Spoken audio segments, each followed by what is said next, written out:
Washington Commanders are not expected to start playing in their new home at the old RFK site until 2030. But today, take a look at this. We get our first look at what this stadium will look like from the outside. These beautiful images here. And joining us now to talk all about this, we got sports director Scott Abraham. Scott, most of the reaction on social media, it seems to be positive. It seems to indicate the design could be a touchdown. What do you think?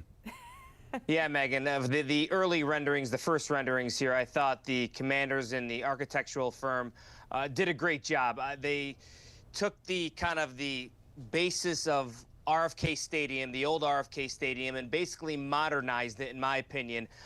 And the fact that it's going to have a roof, a translucent roof, which allows kind of the natural sunlight and the natural light to shine in, will just add to the modernization of the space, because you're going to be able to have not only football games, but this is going to be a year-round venue with concerts and Final Fours and WrestleManias.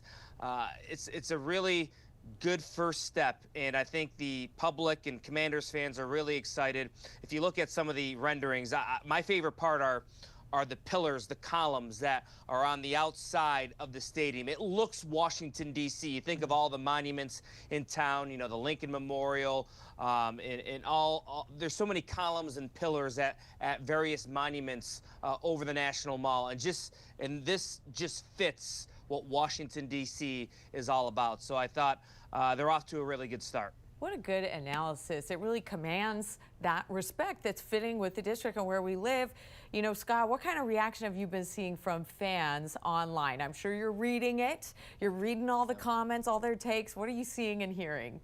What I love about Commanders fans and any fan base, they're always going to find something to pick on or something they're not happy about. That's unfortunately, that's just society. We all do it, right? Yes. And I think the biggest complaint from the fan base is the so-called lack of tailgating space. You know, football fans, Megan, they love to tailgate. They love to have their hamburgers and hot dogs and beverages before the game. And there's just not a lot of space available at this RFK site. So there's a lot of parking garages. You'll see in one of the renderings, I believe it's to the left side, that's where most of the parking is going to be. And in terms of open parking lots, there's just not a lot. So the tailgating crowd, not too happy. But, I mean, you can't complain from looking at the renderings of what a state-of-the-art 65,000-seat stadium, what that can do for the region. And I said this on X,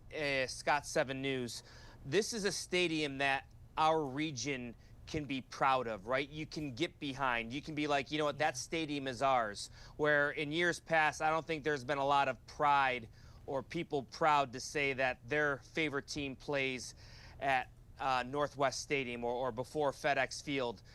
So this is going to be a stadium that hopefully down the line, not only you're going to have big events, maybe like a Taylor Swift concert or WrestleMania, but a Super Bowl, because the track record of the NFL, Megan, is you build a stadium with a roof, down the line, you're probably going to host a Super Bowl. So probably once this thing gets going, a couple of years down the road, supposed to open in 2030, I'd say 2032, 2033, you might have a Super Bowl here in Washington, D.C.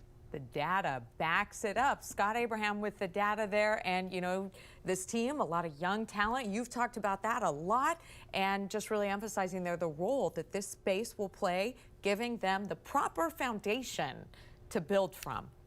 Yeah, it's just a lot of excitement all the way around. I mean, the players are juiced up, the coaching staff, the fan base. Again, you're going to have a brand new state-of-the-art stadium where this stadium and this playing surface could attract better players to come to Washington to want to play for the Commanders. It's that big of a deal because you're going to have one of the most modern stadiums in the world, and you're going to have a good quarterback in Jaden Daniels. Why not come to Washington and play for the Commanders? Because you're going to have state-of-the-art facilities. So it's going to be a win-win. Obviously, shovels aren't in the ground yet, but this is a great first step, the renderings.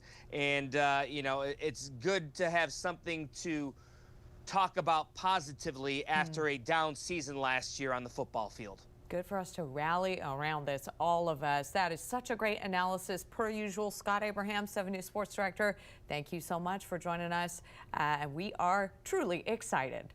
Thanks, Megan. I'm going to go eat your candy. Okay. Darn it, I knew I shouldn't have left that unattended on my desk. You better not, Scott Abraham. Scott, thanks so much. Well.